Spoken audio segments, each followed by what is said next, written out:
Believe, the Phoenix Suns podcast, right here on KSRN. With your host, Earl Burnett, aka Casual Leaves. Exactly. I'm starting to kind of figure you out a little bit, Flex. Figure you out. But you really believe in this Suns team. You really see something that maybe some of us are not seeing, bro. And Felix Cruz, Flex Jersey. It just feels different. He's the hungriest dog in the race, and that's what I'm saying. That's another dynamic I think people are underestimating. Is that we're gonna go in there with a pack of hungry dogs, and the hungriest dog is leading our team. Time to talk Suns.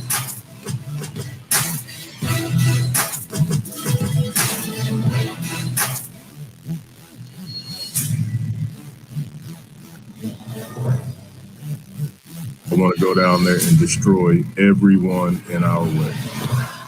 Welcome into the Believe the Phoenix Suns podcast. It is a night before the game, in fact, an hour before the tip-off, and this is our pregame show. I am your host, Earl Burnett, a.k.a. Casual E, and, of course, my man from Jersey, Flex from Jersey, Felix Cruz is in the house. What's up, Felix? What's up, my brother? What's up, my brother? Had to drop the new playoff intro for the show, and yes, sir. what's going on down on the East Coast, man? I mean, how's the vibe down there for this Sun? I know it's just the Suns and Lakers, and it's how's the East Coast handling this thing? Nah, man, it's on fire, man. Listen, this is a national thing. Like they digging the Suns heavy right now, and it's not normal. That's not a normal thing, man. But right, this is a national thing right now, bro. The Suns and Lakers are the talk of the whole league. So out here on the East, everybody's pumped up for it, man. I believe you. And I got a little bit of beef with you though right now. Talk to me.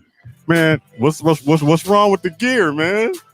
You oh, my bad. No, it was short notice, brother. It was short notice, brother. I'm just messing with you, dog. No. You're right. You're right on that. It's been I haven't been able to put it together. I've been rushing a lot, but I had to throw the orange crush on tonight because we crushing tonight, baby. The colors at least, so you got that and everything. You're right though. I got you. Nah, it's all love, baby. I got you next time around. I just thought I'd drop that on you real quick. Yes, sir. I just do the whole package full of gear. I got the whole thing. Yeah, I got you, brother. But yeah, then we're gonna go ahead and get into this show, man. And before we get into anything Suns, let's go around the league real quick in this playoff series that are going on around the league, and it's starting to get a little crazy. Everything in the West was 2-2, except of course the Jazz took a commanding lead 3-1 over the Memphis Grizzlies. But that Memphis team is still battling, though, man. Yeah, they dogs. But Donovan Mitchell has proven himself to be on that next level, man. And so that's the level I'm hoping that, Aiden and Booker get to, is that next level. And we'll get into that because I think you said something about that a while ago in one of our shows about taking steps and the Suns skipping steps. I want to get your take on, have they skipped that fail step in this playoffs yet? But we'll get to that when we talk Suns. No doubt. Clippers, Dallas at 2-2. Of course, Denver and Portland, good series. That one can be, you can flip a coin and anybody can win that one. Of course, this one, Phoenix and the Lakers. The 3-1, Philly and Washington. And Atlanta is just, man, the New York Knicks can't even match up with them, man. What's up with that? Yeah. I thought that was going to be a 7-game series, but it's proven to be all firepower from the Hawks. Yeah, no. I'm out here in New York, you know it. And I was at the Garden. Okay. I was at the Garden the day before the first game, and I was pumped up for the Knicks because I got a lot of Knicks family out here. Okay. A lot of my boys are Knicks, and yeah, very disappointing, man. They ain't showing up, but it ain't over, man. I'm telling you, these basketballs, these teams are so evenly matched that it's just one game swings the whole thing. If they come back to the Garden and win this game 5, anything could happen in game 6, So yeah, that's true. But yeah, they're not performing up to par right now, man. When you say not showing up, what do you mean? Is that just like Randall you think about? Maybe a guy like that was balling out throughout the regular season, but now the limelight might be a little bit too big because it's his first playoffs. Yeah. I think it was Randall. I think it was a little bit of the coaching too. I think they should have went to D Rose. I think they should have went to D Rose earlier in the series. I mean, if it, he's the best offensive threat they got behind Randall, and for them to bring him off the bench at the beginning of that series, They blew that game one. The game one is what they blew. They were up 5 with like a minute 20. Had a really bad turnover, and you still had Derrick Rose coming off the bench in that game. I mean, I would have went right to Derrick Rose come playoff time, but that's just my opinion. I think they blew that from Jump Street. But I think they still got a chance to redeem themselves. It's going to be a big game 5. All right. Well, overall, the East not competitive in the first round, but it was going to be definitely competitive in that second round. Yeah. Milwaukee swept Miami, and of course, Brooklyn's probably about to get rid of Boston tonight. Yeah. So probably, unfortunately. Down. So okay, so let's switch things over. You of course gotta give me some of your you've been on the phone, I'm pretty sure, trying to call around, find out what the hell's going on. But before we get to our guy, Chris Paul, we're gonna do this segment, what I like to call the casualties report, which is our injury report. So here we go. Who that? Oh, I'm hurt. Oh, my neck, my back, my neck and my back. Oh. All right. Injuries, man. Injuries are starting to make their way, its way around the playoffs, man. It's starting to hinder some teams now. Yeah. And for the Phoenix Suns, we know we had our injury in the beginning of our series, and now we got some bad injuries on the back end of a lot of these series, some big ones. We saw Embiid go down yesterday, and I don't know, did you get any word on if anything with his health right now? Is he going to be able to finish that series or? Yeah, I'm hearing right now he's doubtful for tomorrow, man. The MRI, the MRI wasn't as good as they like. I don't think it's a huge thing. I think he's going to be okay. I think they're kind of just playing it as they're up 3-1, and they think they can beat Washington without him. Right. Kind of reminds me of that Devin Booker right before the All-Star where he bruised his knee. He had the MRI. He had a contusion in the knee. So it's kind of like the same thing. I'm hoping he's all right, though, because I'm a big Joel fan. And out here locally, I want Philly to do well. And I need Philly and Milwaukee to give Brooklyn everything they can get. If you're a Suns fan right now, you're rooting for Philly and Milwaukee to be as healthy as possible so that they can give Brooklyn some hell in the East. Because, I don't want to jump the gun. Let's worry about tonight. But, I feel you on that one. Milwaukee can match up to that Brooklyn team. I think Milwaukee can take them down. Another injury, Washington lost Bertans. He was finally starting to come around to shooting. But, of course, the big word is Anthony Davis and the Lakers. Yeah. And what I'm hearing already so far is that he was going to give it a go. He went out there and tried to do a workout. Well, I don't know if you could call that a workout, a step out, whatever you want to call it, he was doing. And I'm pretty sure he's out tonight, right? Listen, you saw I put the tweet out last night. Right. I had this information hours before, right after the game 4 in LA. I got confirmation from a source very close to the situation. I didn't run with it Sunday night because I wanted to call some of my league guys and some of my other people. Right. I like to get 3 or 4 people on the same page. I don't just like to put something out after just hearing it from one person. But the one person I heard it from was damn clear, and I could have went with it right then and there. But no, he listen, the Lakers are just playing a mental game here, man. Right. He's not playing tonight. I was told emphatically this guy's not playing tonight. And I'll take him one step further. I was told if he played tonight, he'd be going against a lot of people's feelings. There's a lot of stuff behind the scenes going on there. And he'd be absolutely crazy to try to play on this injury with all the other stuff he's got going on. So I never bought into it. Right. I haven't either because it doesn't make any sense. It's like what benefit would you get of playing him tonight? Tonight would be the game that you would rest him. Right. You can see that you could lose this game tonight, but you still leave yourself open that you can still challenge in the next game and give him a little bit more time to even try to make it to that game 7 if you can make it to a game 7. He's not playing tonight. He's not playing tonight. That's just the Lakers doing the media thing and trying to use us as the bait. Correct. To get the Suns to, but we're not worried about if he was there or not anyway. So I want him to play. I actually tweeted it. Want him to play because if he plays, he's basically eliminating himself from the next 2 games. He's voluntarily eliminating himself. So. I mean, go ahead, man. But listen, I don't care. I said this to one of my guys close to the Suns about an hour ago. I got off the phone with him. He's at the arena right now. I told him, I said, I don't care if Larry Bird, Magic Johnson, and Michael Jordan was souping up for the Lakers tonight. They ain't trouble tonight. Exactly. They ain't trouble tonight. This Suns team is ready to go. Let's go. Okay, so of course our guy Chris Paul is still dealing with his injury, but we saw him get better to where he was able to be at least effective on the court, and I'm pretty sure he's definitely playing. But how do you see? Have you heard anything about that injury getting any much better than it has been, and what's the plan with him going forward? Much better. Yeah. See, his injury is more is actually a day-to-day thing. His injury is more nerve related. You know, he got a stinger. They call it a stinger. I call it something else. We'll stay off of that. But listen, it's something that's nerve related, and I had a similar injury. And I'm gonna tell you, when you could be completely shot on Monday and feel completely great on Tuesday. Correct. To answer your question in short, though, he's fine. He's feeling better, and I think we're gonna see a better Chris Paul than we saw in Game 4. So we're all ready to go, man. We're full throttle, fifth gear, 100 miles an hour. Phoenix Suns basketball. That other team knows got some issues. Yeah, I agree with that. They got some issues, and I said from the get-go, before this series even got started. And I got the proof of it, the cuts. But I said those two guys, Anthony Davis and LeBron James, rushed back, and they were not healthy.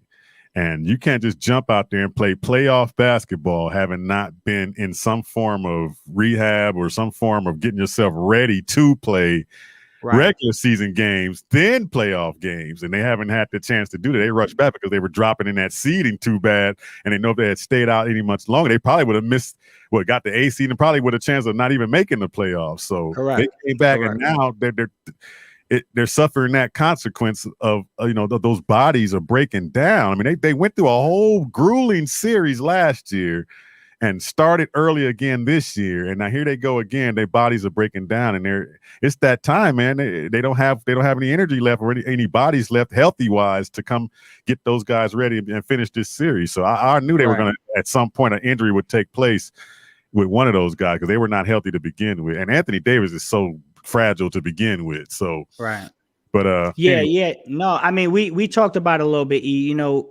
My thing with the Lakers the entire time that this was happening was I never thought you could turn the switch on and on. This is the NBA, man. This ain't high school, this ain't college. You don't just turn, in high school and college, you can hit the switch like that because talent super exceeds that other stuff. Exactly. But in the NBA, man, you can't turn the switch on and off. And I think they try to do that too much this year. And the NBA gods are letting them know that's not how you do it. So I'm a big believer in the NBA gods, man. And it's hard to turn the switch on and on, especially when you're dealing with a hungry team like the Suns team right now. So, but yeah, I don't wish injuries on nobody, man. So I want them all to heal up, man. I want this to be played out eventually the way it should be played out. But we're running out of time. We in Game 5 already. So what it is what it is. All right, man. Before we get into our Suns, we're gonna get a quick word from our sponsor, real quick. Got a big painting project you've been putting off because you don't think you can afford it? Well, it's time to call the team at Customer First Solutions.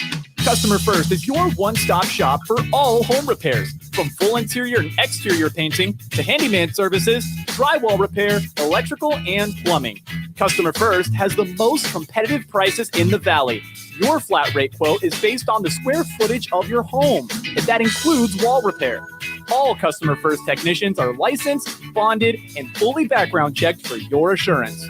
Call or text Customer First Solutions at 480-877-0255 for your free quote. Customer First Solutions, where our customers and their homes are our first priority. All right, welcome back into the Believe the Phoenix Suns podcast. Flex from Jersey, Earl Burnett, bringing you the pregame show to the Suns Game 5 tonight. Pivotal Game 5, the must-win Game 5, bro. You got to call this a must-win, right? You can't, call it anything else other than that. It's a must-win. Must-win. Okay, so give me what you think about tonight as far as which LeBron are we going to get? Because when I look at this game, man, I don't care if we get 50-point LeBron. He can't beat us by himself, right? No. So we talked about this pre-series, right? We had before the series started, and this was always my theory. You're going to give LeBron 30, you're going to give AD 30. That's 60 points. This basketball team is dominant if they keep you below 100. The Suns were the third they were top 5 defense for a reason. So exactly. My theory has always been You keep those guys at bay at 30 each. Where they're going to get the other 40 points from? Now, tonight, if you don't have Anthony Davis and LeBron goes off for 50, that just means they got to find 50 more points somewhere else. Exactly. You know what I mean? So I just don't see it, man. He's 36 years old coming off of a high ankle sprain. This ain't 25-year-old LeBron. This ain't 21-year-old LeBron, but he's still LeBron, man. Let's not jump the gun. Exactly. He's still LeBron. He ain't going to lay down. I'm going to say what I always say. He ain't going to die. You got to kill him. This is what this is about. Must win tonight, brother. I subscribe that if the Suns have to jump on them tonight, and not only jump on them, maintain double-digit or 8 to 9 points, double-digit lead going down the stretch of that game. Because you cannot get into that game in the fourth quarter with that game on 1 or 2 possession game. I don't think you can get that close. I don't think you want to let it get that close with a LeBron James who can take over a game. And all he needs is the fourth quarter to do so. So we got to come out these first 3 quarters and maintain a run and maintain a lead and play ahead in this game. So that way they can just, at some point, we can sit LeBron for this game and get ready for a game 6. Because you don't want to be close in that fourth quarter, man. This Suns team has not been there yet. And this is what I was going to ask you. I mean, have we seen our fail yet? Those 2 games that we lost in game 2 and 3, was that our fail, or are we looking for our lesson has to be taught coming up in this next few games? Here's the thing, E. Here's the thing. So the natural progression of basketball, you're supposed to fail first. You're supposed You're supposed to fail first. But here's the thing: it doesn't always pan out that way. Look at the Boston Celtics team that beat Kobe in the finals the first year they had KG. The year before that, they won 20 games. Okay, so it doesn't. The script isn't. It doesn't always follow that path. So but that was a super team, though. Here's the thing, though. That was. Yes, they had Ray Allen, they had Paul Pierce, they had KG. But at that time in his career, Paul Pierce was very much in Devin Booker territory. He was a superstar that couldn't win anything. True. Right? True. And then Rajon Rondo was a rookie. Ray Allen was, quote unquote, they didn't think he had much left in the tank when Seattle sent them over, a lot like Chris Paul. Here's my thing. That team showed that you can get it all done in 1 year if you got the right coach and the right system. So maybe this, listen, when you're down 2-1 to LeBron in LA with a hurt Chris Paul and you find a way to get out that hole, that might be your fail. that just might be your fail, brother. Right. So can those role players step it up for LeBron in this game? That's going to be key to this game. And I subscribe again that he has to have that ball in the fourth quarter. Not only do I subscribe that, somebody else thinks he should have that ball in the fourth quarter too. LeBron, I know you want to be a good teammate, but in the fourth quarter, only one man should be holding the basketball. There is no way getting past the second round if the ball is not in LeBron's hand. Teammates should not be allowed to have arms to shoot a basketball in the fourth quarter. I love some Jay Farrell, man. You already know. The Stephen A. Smith thing. And what he's saying, what I'm saying is the role players are going to play a big role. Can these, remember we said last time, garbage role players, in my opinion, can they step up and make shots in the fourth quarter of this game on the road with 16,000 fans screaming and hollering in the I just don't see that happening, man. I can't see that happening. I mean, listen, we're going to find out, right? But I mean, history, statistics, analytics, everything we've seen so far this year. Yeah. I don't think so, man. I don't think so. I think, listen, we always know, and I'm going to be very clear here, man. I respect LeBron James. Right. I never subscribed to LeBron as the GOAT. Never done that. And I was very clear about that with you. Like, this isn't just because he's playing the Suns. I'm more of a MJ Kobe guy. And I'm going to say this. LeBron has always needed that sidekick, man. He's always needed that sidekick, whether it was D-Wade and Bosh. Durant, same thing. He's always have another player with them before they can get where they want to be at. Right. Always need a sidekick. So, his sidekick is not there tonight.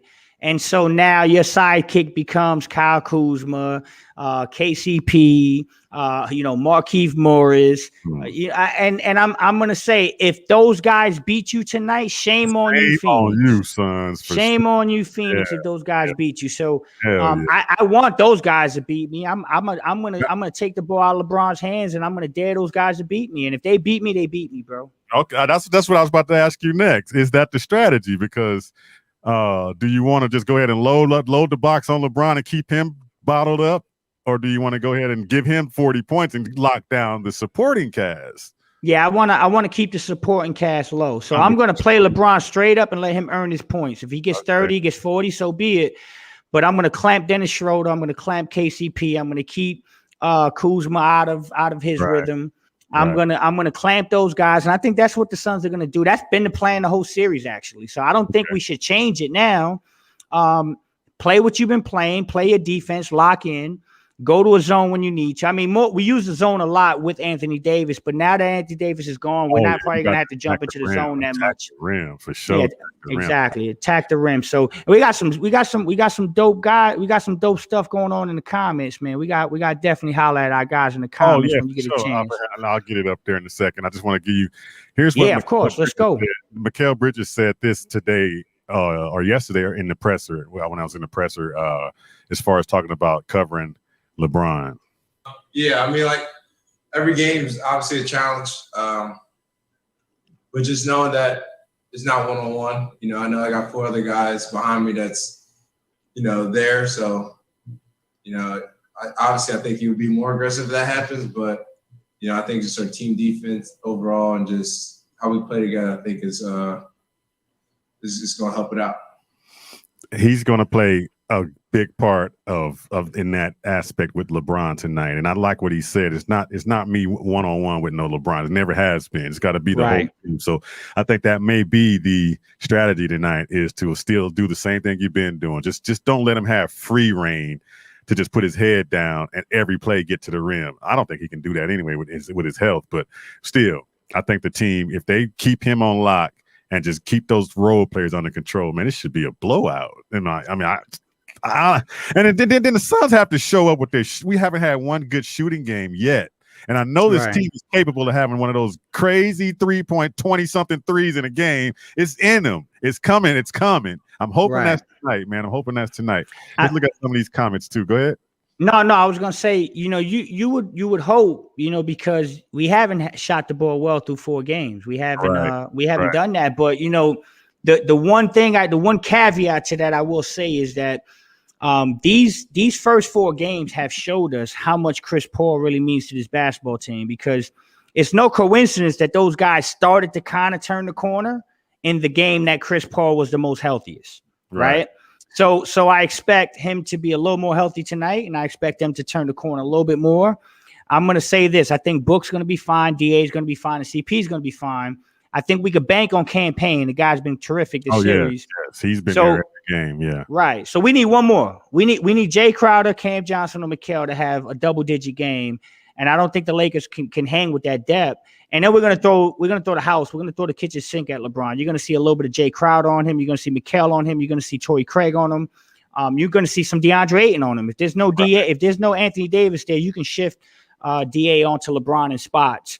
So he's gonna get the whole plethora of Phoenix Suns defense tonight. And if we do our thing, we should be able to come out on top. But don't expect too much, E. Like I want a 30-point blowout, but I just want to win, man. At the end of the day, I just want to win, man. Like I don't care if it's by half a point. What do you expect though for tonight, as far as from a DA perspective? If he can give us exactly what he's been giving us already, then this should be pretty much not an easy game, but at least one that you can pretty much win this game if he plays the way he's been playing.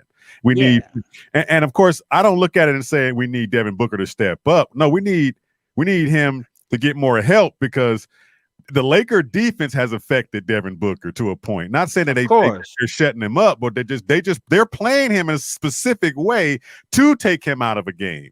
So he just has to figure out what they're doing to him so he can get off tonight. We need him to be aggressive. We need him to be Devin Booker tonight.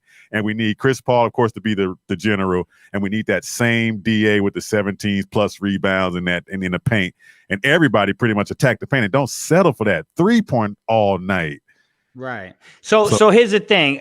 I mean, to talk about what you just talked about. So this is interesting, man, because I'm a tape guy. I watch tape, I break it down. I'm big into this, right? So there's a lot of people with a narrative, it's funny, man. So Devin Booker's last game, he had a really good first half and he only made one basket in the second half. Right. Okay. Right. But that was his best defensive game all series. Correct. And that was his he was all over the place. He was all over defensively, and he was the reason why we clamped Dennis Schroeder. And so here's my thing, man. They're sending 3 people at Book at all times, man. I don't care who you are, you're getting that much attention. You're gonna have to make the right play and hope that your team helps you out. And if they help you out, and when they make shots, then the Lakers will shift, adjust, and then Devin Booker could be Devin Booker. So I think we're going to see a lot of the same stuff with Book. He's going to make the right play because he's a professional, and Book is a team guy. So I'm not so worried about Book, and I will answer your question about DA, man. Listen, you saw the stat. There's only 4 people on planet Earth that are doing what DeAndre Ayton has done through 4 games in his NBA career to start his NBA playoff career. You're talking about Hakeem Olajuwon. You're talking about Shaquille O'Neal. You're talking about Patrick Ewing. You're talking about Hakeem Olajuwon. All number 1 picks. DA was the 4th guy. He was the number 1 pick. The kid's phenomenal. He's giving you 20 and 14 every night with good defense. Right. I don't think he's going to – I think he'll be just fine tonight. He's just got to just be what DA's been doing and let Book do what he's been doing. And like you said, it's the road guys. We win the series because of the road guys. Right. That's going to be the difference. I think the road guys perform tonight. This could be a blowout. I give you my prediction. I'm saying Suns 110-100. Wrap it up, 10-point win. That's what I'm thinking. 10-point win, yeah. What do you think about as far as Devin Booker in the beginning of this game? Like, is it more important for him to have a good start? Or is it more important for him to be the finisher? Or is that Chris Paul going to do the finishing for us? Or is it both? Because when I see this game, I see him with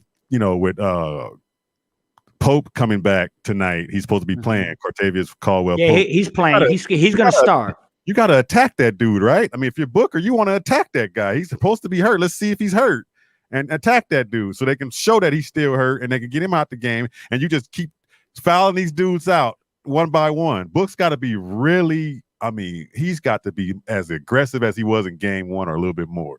Yeah. No, but Book's going to be fine, man. I'm going to tell you what. I just want Book to what I want at the beginning of this basketball game is I want Book to just play the way he's playing and get the guys clean shots. And if they hit clean shot, like I'm looking at the chat right now, my man, man, John, you see, need double, need cam action.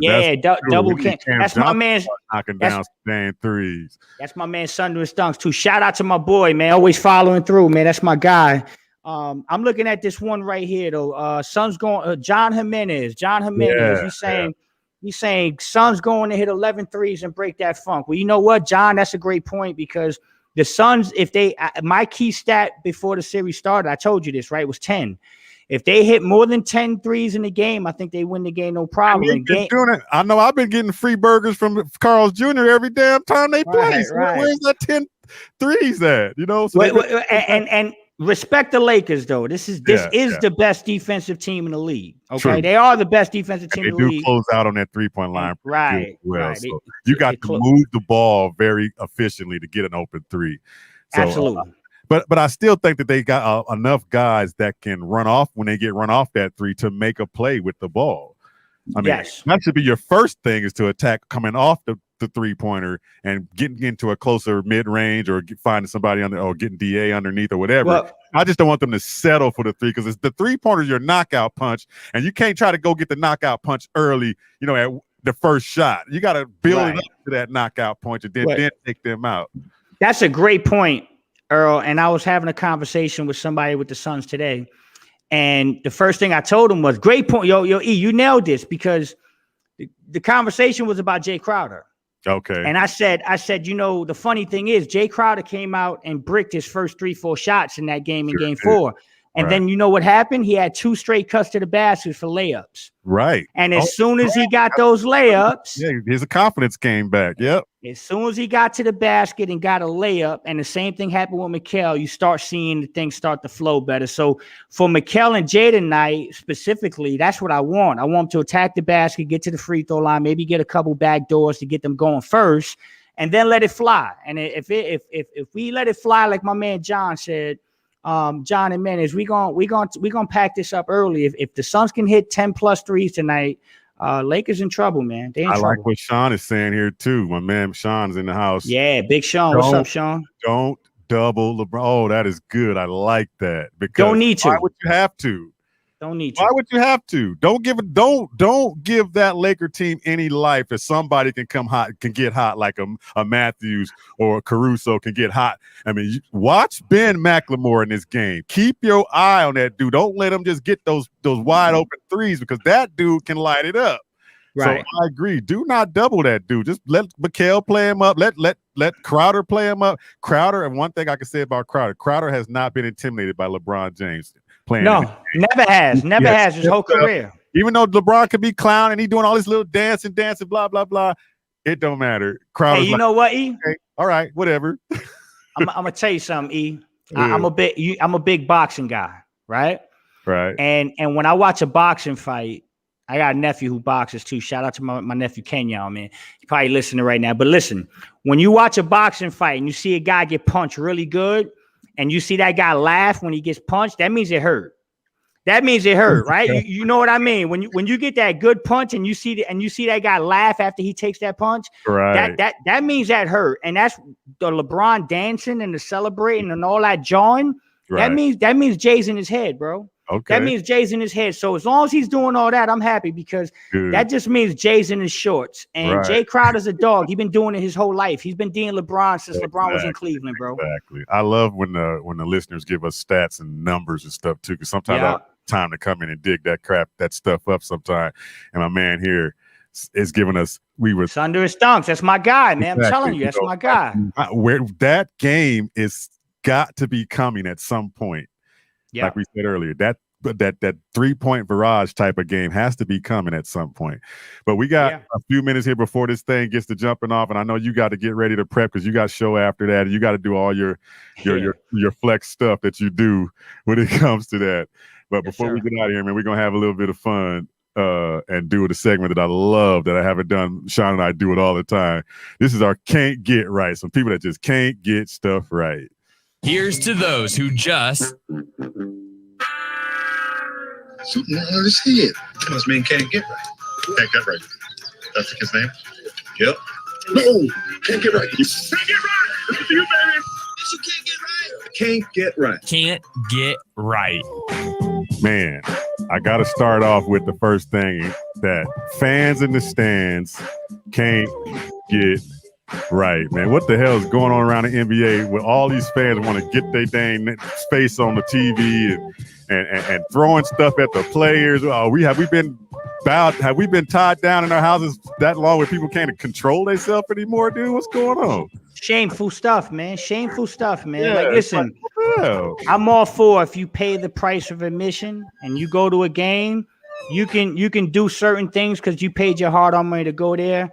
But throwing bottles and being belligerent and talking about people and saying some of the things they do, man, that's unnecessary. And I'm gonna say this: Phoenix Suns fans are some of the best fans in the world. Okay, let's not act like that, y'all. We ain't acting like that, Planet Orange. We're not acting like that. We gonna win and lose with class, man. That's how we've always done it. We've never had that type of stuff in Phoenix.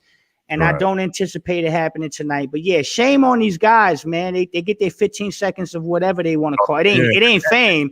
It ain't fame. Because let me tell you something. That 21-year-old kid, this shout out. I know there's a 17-year-old kid in our chats right now. He just told me his blood pressure is too high for 17. so I'm gonna tell him, hey, my man Iverson Vlog. He said, I'm ready, man, but my blood pressure at 17 years old is not good for the health. So I'm gonna tell Iverson Vlogs, you'll check it out, man. Don't let your blood pressure get too high. But since you're 17, I'm gonna tell you that kid that threw that bottle, he's 21. You know, he got charged with assault with a deadly weapon and bodily harm. Good luck trying to find a job for that 21-year-old kid. You know what I mean? So that's just foolishness, man. So we don't need that. We're gonna handle our business the right way. Another thing that aids in that is the media pumps this up a lot too. So how about just not putting the dude on TV when it starts to happen? Turn the camera off, turn it somewhere. Don't give the dude that attention. Right. The media keeps this up too, because like Charles Barkley just said recently on an interview when he was doing his show the other night, this happens all the time. Yeah. These fans do this all the time. The media is just giving it more fuel. So stop putting them up there, man. Stop giving them that little bit of 2 inches of fame they think they're getting. Right. But here's another thing we can talk about. Can't getting right, man. Players coming up to the damn podium naked now, dude. What the hell, man? Come on. My man Rondo come up to the podium with no freaking shirt on, dude. It's like, what the Man, it's this pandemic. Is it the pandemic all the way though, man? I mean, bro, I don't know. You a pro, man. I mean, I don't know. I thought the NBA had a code for all that stuff, but I guess certain people in certain places could do certain things, man. Because it just don't make sense, man. But yeah. Come on, you a pro. With his robe on, showing his little hairy chest. It's like, where your shirt at, man? Man, it's crazy, man. Nobody want to see that, man. And my man Conley came up there. I don't know what's his name. Jared Jackson Jr. showed up in his freaking underwear, pretty much almost. It looked like to me. They looked like boxers he had on. Man. What's up with the fashion today? I don't get it, man. I'm from the old school. You already know this. I say this all the time. This just don't look right to me, man. And my man Conley came up there looking like Prince in the Revolution. Hey, man. Hey, you know my answer to that is? What's that? As long as no Phoenix Suns do it, it is what it is, brother. As long as we know how to act and we handle our business, man. Up to the damn podium with no shirt on. What the hell?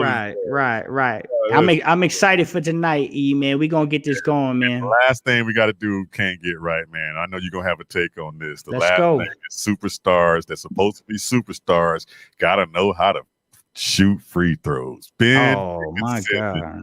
Oh man, Ben freaking Simmons, you a superstar, dude, and they go to the hack of Ben Simmons. You are not a superstar. You can't knock them dang free throws down. That man, if I'm a team about to face them, man, let's go to that a whole lot. Them free throws had no chance going in, dude. I was like, yeesh. You talking about a first overall pick that plays the guard position. That's an all NBA guard. Like, I didn't say center, right? I didn't say center. I didn't say power forward. You're talking about an all NBA guard who's an all-star every year. Man, I ain't got tolerance for that, man. I coach the game. I train. I'm still in the gym, man. I'm still in the gym. Like, I've had multiple back surgeries, brother. And you put me out there right now. You put me out there right now at 41, and I'm hitting 90% of them, but I'm hitting 90% of them bad boys, man. I'm just saying, man, you in the NBA, man, you Ben Simmons, you gotta work on that, because I think the kid's over talented. Yeah. And if he can ever learn how to shoot, man, I mean, this kid will be incredible. But yeah, I'm watching that game with my son last night, and I'm like, man, dude, like, that's pretty bad, bro. You're Ben Simmons, dude. Go out there and knock down some free throws. 25% from the line. You know who else stinks? Good looking out, huh? You know who else stinks from the free throw line in this postseason, shooting 40% from the free throw line? Doncic. Ooh, baby. There you go. Every last free throw in that game. There you go. We cannot mention that. We can't do that. You cannot mention that after everybody talk about DeAndre Ayton, man. Let's the glory kid right there, but that man.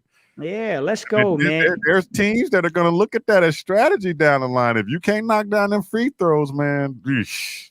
Hey, you want to take a couple more of these chats? I mean, I got a couple minutes before we bounce. That's pretty tight. Go ahead and hit it. Let me see. Well, I mean, just to be clear, Anthony Davis is officially ruled out. We know that. And Markieff Morris is going to start in his place. So that's new information. I like this one. My man Sunders Dunks is killing it, man. He said LeBron going to see orange jerseys in his nightmare tonight. Hey, I see that. I saw a picture of the arena. Oh yeah, everybody about an wearing hour orange ago. shirts, man. It's gonna Everybody, be everybody. Right? Why you think I got the orange hoodie on, man? Let's go, man. Let's roll. Let's go. Let's go. What you feeling tonight? E? Give me a prediction, man. Give me what you feeling, man. You know, in the back of my mind, I still have this inkling of the inexperience showing up at some point tonight. Not saying that they're going to lose, but at some point, they're going to feel the pressure of the Lakers trying to make a push. I just want to see them take that pressure and stand up to that pressure and punch it back in the face. Because you can't come down and hold the lead all throughout 3 quarters and wait to that 4th quarter to get the pressure, and then they start coming back and you start feeling pressure. I kind of see that type of game playing out. We're going to be all over the place, making shots all over the place. When that 4th quarter comes, LeBron's going to go head first to the basket, start making a few baskets, and the pressure's going to start to pile up on the Suns. The pressure is on us right now. And I'm like, man, I just got a feeling that can we handle the pressure tonight? Because guess what? This game is pressure packed. Yes. Finishing that team off is going to be even more pressure packed. You win tonight. That game 6 is going to be the hardest game you ever played in your life. And don't go to a game 7. So I'm saying, man, can we handle the damn pressure? It's like I was asking you earlier about that failing moment. I don't want tonight to be that failing moment, because sometimes you got to learn a hard-ass lesson in these playoffs or as you grow as a team to get to that next level. A hard-ass lesson has to come. And I'm hoping it's in the 3rd round. You know, later down the line. We have this team on the ropes. It's time to choke them out, man. We got to choke them out. Yeah. I mean, I'm with you, bro. I'm with you, but I think we learned a lot in the game 3 ass whooping that we got. Part of my language, but I think that was a good moment for us to kind of soak it in, because at that point the series was over. If you ask all the pundits, right when the Suns lost the game 3, everybody said, "Oh, Suns are done. It's over. The Lakers going to win game 4. It'll be over in 5, right?" Yeah. So that could have been that moment. And then listen, that was a lot of pressure on them in that 4th quarter. If listen, understand this, E. There was a moment in that game with about 2.5 to go where if Dennis Schroeder makes a layup, that game is a 5-point game. Right. But what did we do right after that? We came and hit a 3 right in the corner. Big 3, yeah. So I like a team that can weather the storm. You got Chris Paul, you got Crowder that can weather that storm, and you have to rely on them. They have to be here tonight, both of them. And when I say have to be here, they have to be engaged. Crowder has to be Crowder in that 4th quarter. Chris has to be Chris in that 4th quarter, and they'll be fine. Because I know these young guys are going to feel this pressure, man. They're going to feel it. So and it's only right. Hey, up at the top of the chat, 918, we got Leonard Hoosier. Right. Leonard Hoosier says we can beat them. Oh, I think it's one after that. Okay. He says we can beat them, and I think the winner of this series goes to the finals. Let's talk real quick before we get out of here. We got a few minutes. The finals.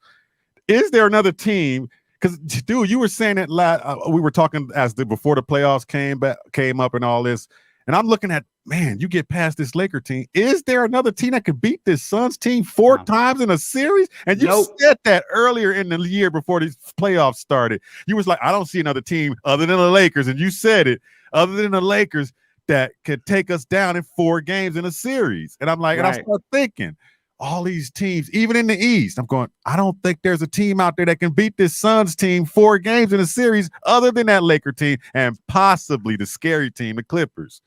Right. If they're right. So I think my man Leonard nailed it. I think the winner of this series comes out the West. And then I think Brooklyn comes out. I think my man Leonard. That's my man Gambo.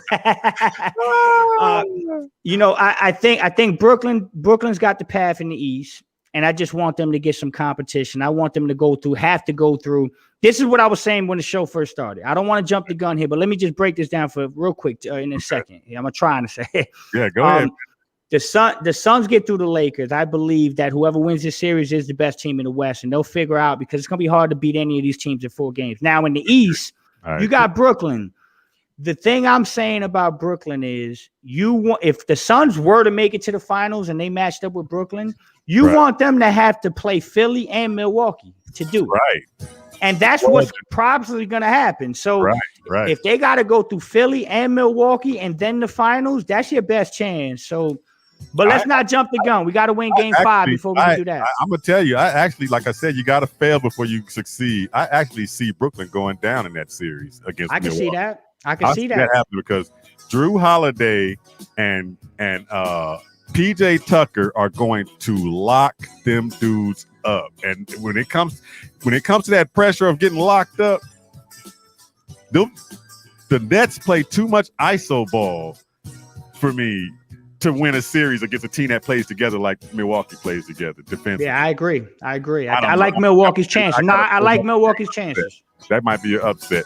But we got to get out of here, man. My man Flex got to get to his little duties for the Phoenix Suns stuff. And, man, we love all you guys coming in and chiming in, and appreciate y'all chiming in to all the comments. This has been the Believe the Phoenix Suns podcast. We're going to get out of here because we got a big game to watch. Let's go, Planet Orange. Let's go, Suns. Y'all have a good night. Lock down. Peace out, Planet Orange. Get this dub. The emphatic follow down and goes for 8. Big guy. Bridges picks the pocket with a thunderous left hand. Booker racing to the rack. Scoops and forward.